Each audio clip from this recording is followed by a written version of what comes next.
Hello, this is Watch All About with another watch review, and in this review we are looking at the latest edition of the Formex Essence.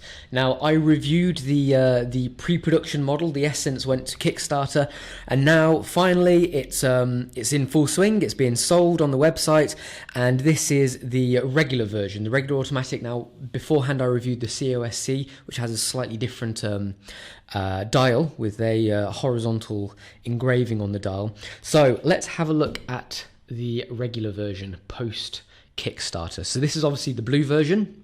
So to start with, we have a relatively nice sporty case with little hues of carbon fiber.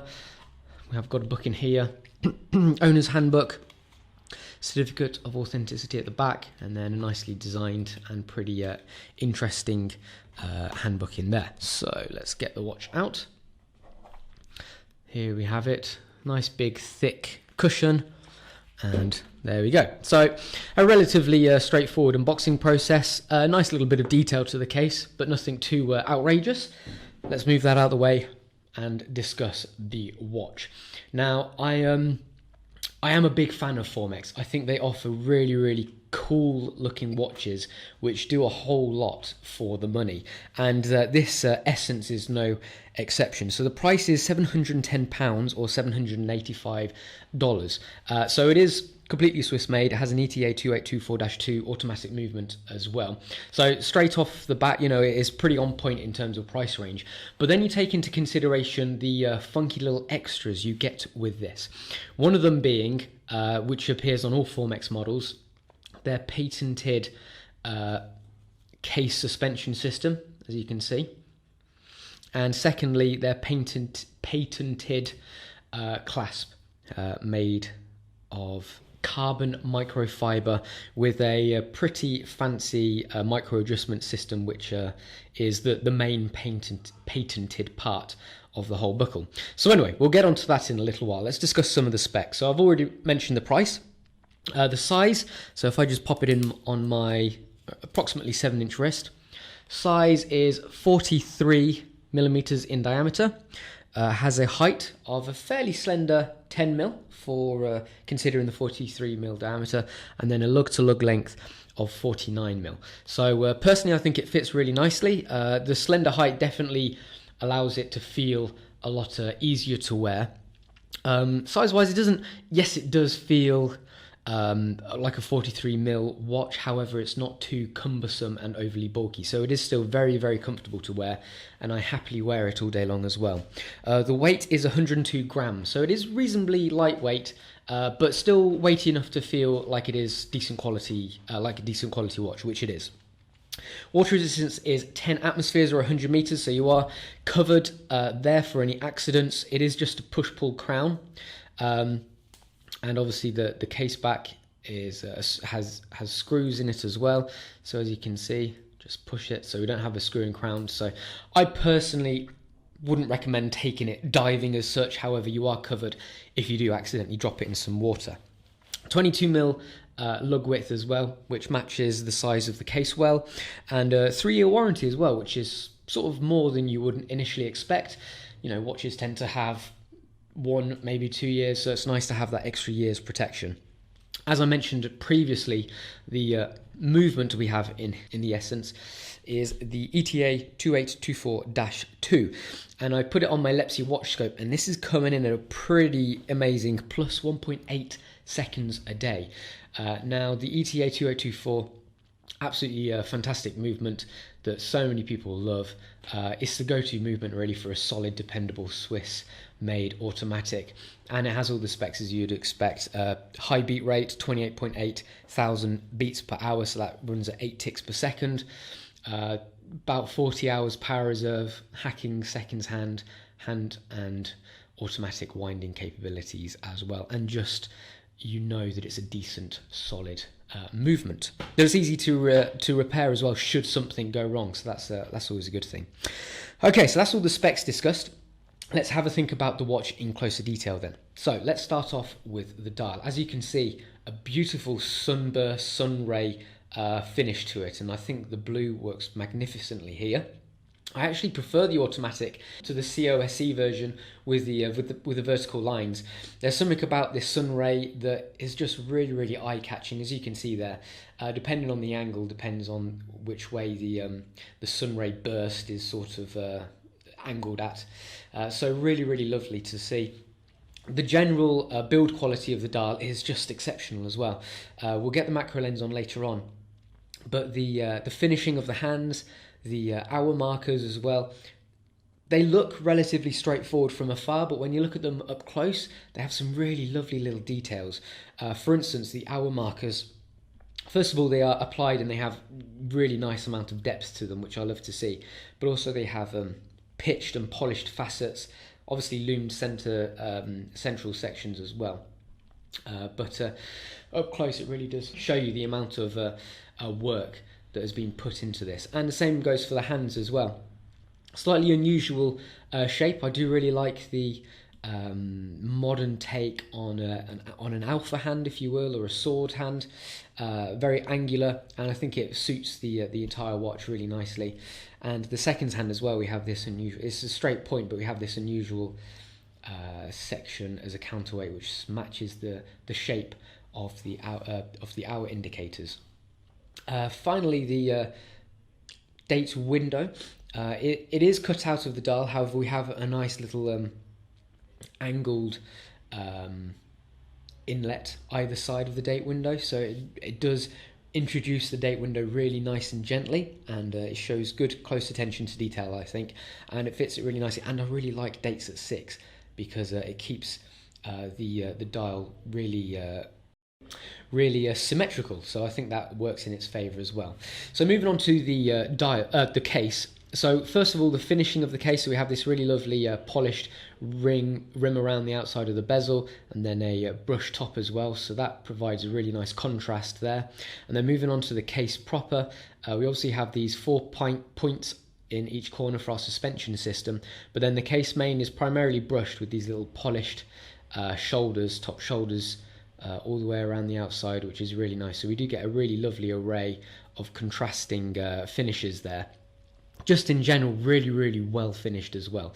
As you can see, the sharp edge around the corner of the bezel is absolutely spot on, really nicely done, and it's just very accurately cut away where the suspension system section is positioned, as you can see there.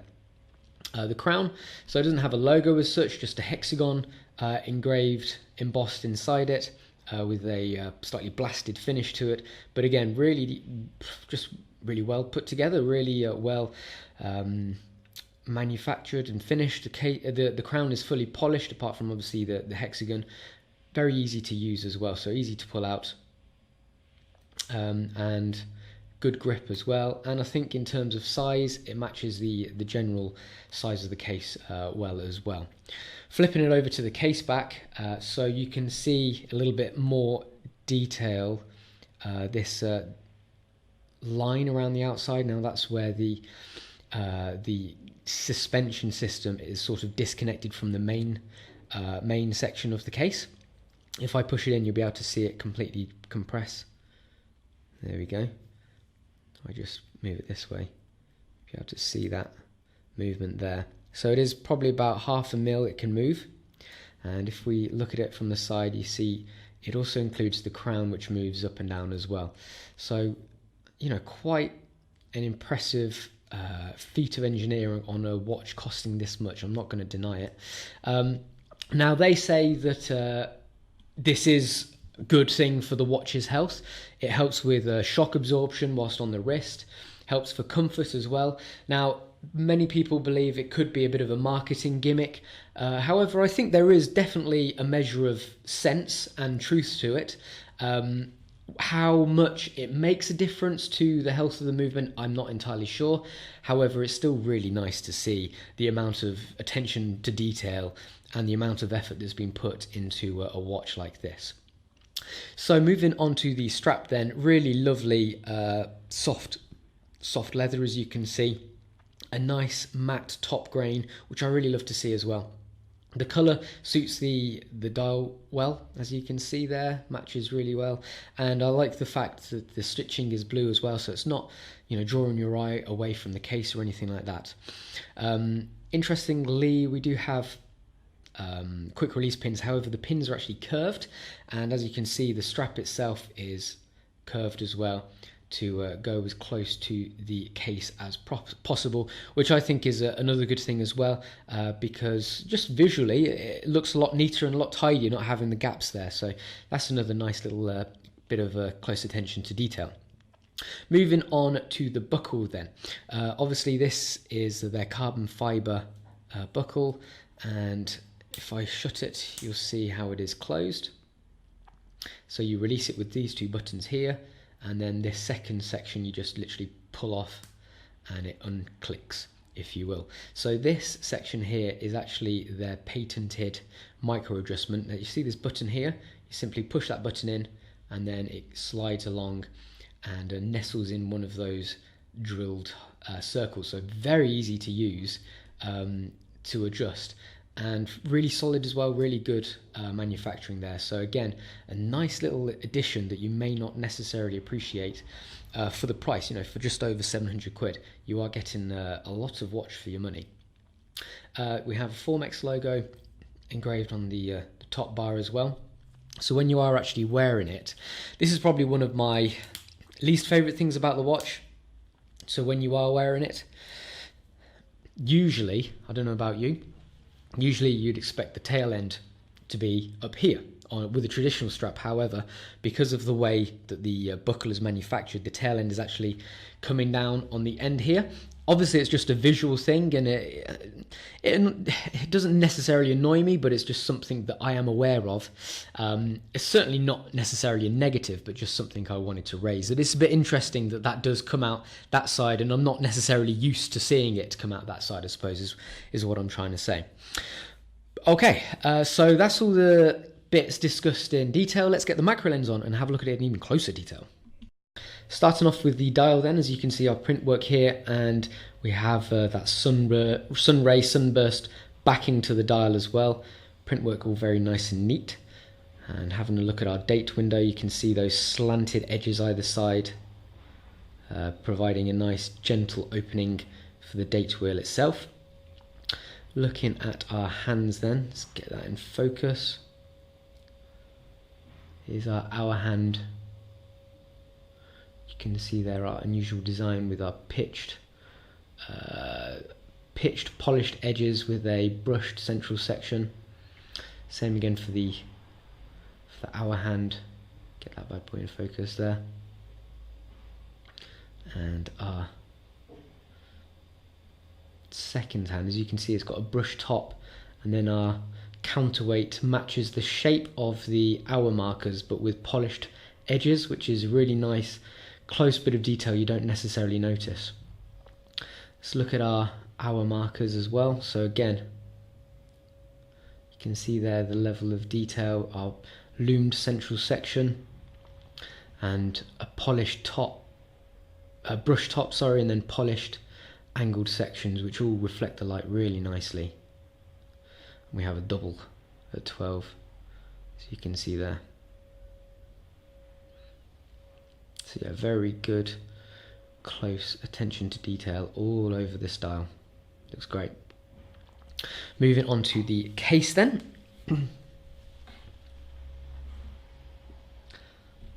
So start off with one of these corners.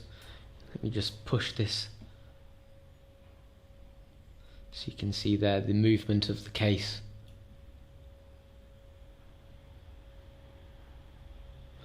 The whole bezel is attached to it and creates this seal, and the entire bezel moves. And now looking at some of the edging of the bezel, you can see our brush top.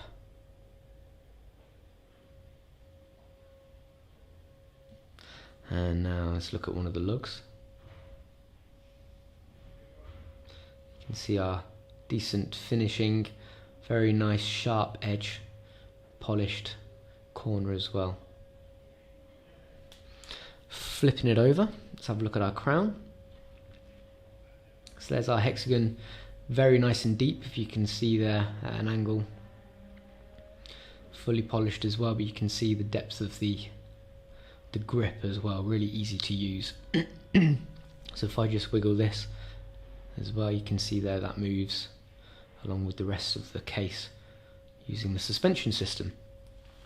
Flipping it over, let's have a look at the case back.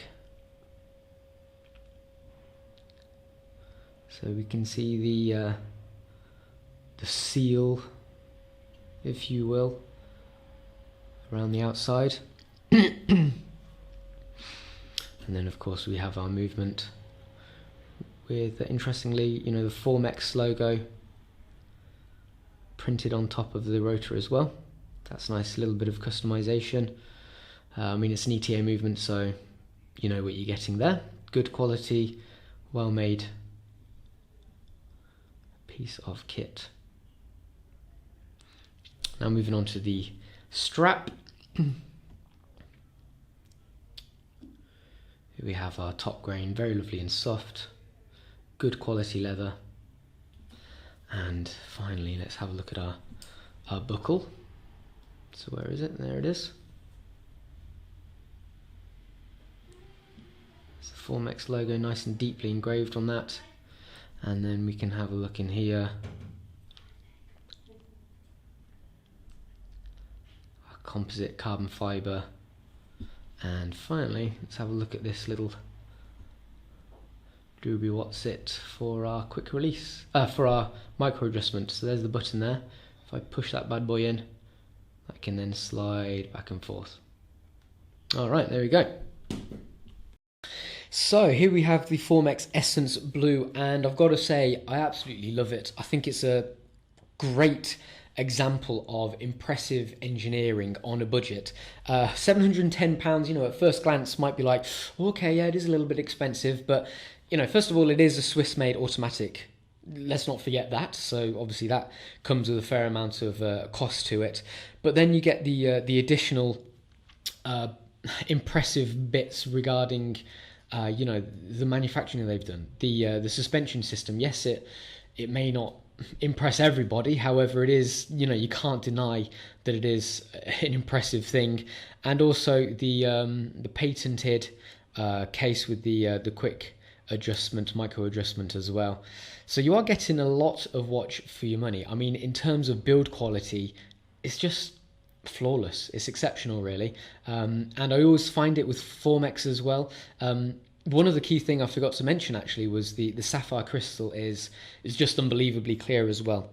Their anti-reflective is probably the best I've ever seen on a affordable watch. You know, I'm talking equally as good as an Omega, for instance, because I find that the Omega Planet Ocean is just out of this world. But Formex, for a watch costing obviously, you know, a quarter of a Planet Ocean, probably a fifth of a Planet Ocean, their anti-reflective coating is absolutely sensational, and I always find that a decent anti-reflective coating really makes the difference as well. So that is certainly the case with all Formexes. So a wonderful example of decent manufacturing. It's a little bit different as well, which I really like to see, because we see so much of the same kind of stuff over and over and over again, whereas this Formex Essence is that little bit different. So superb quality, good price as well. The only little niggle I have is the visual niggle of the tail poking out the bottom rather than the top, which I would normally be more comfortable with. But you know, that is literally just a visual thing. It's not a negative in terms of build quality or how it performs as a watch in general. So lovely watch that I love wearing, no doubt about it. And I'm pretty certain this is going to become one of my regular wearers as well, because it's just so comfortable, looks great, made to excellent quality standards as well. So this was the Formex Essence Blue, and that's what it's all about. So thanks for watching, guys. Don't forget to like, comment, and also subscribe as well. I'll see you next time. Bye bye.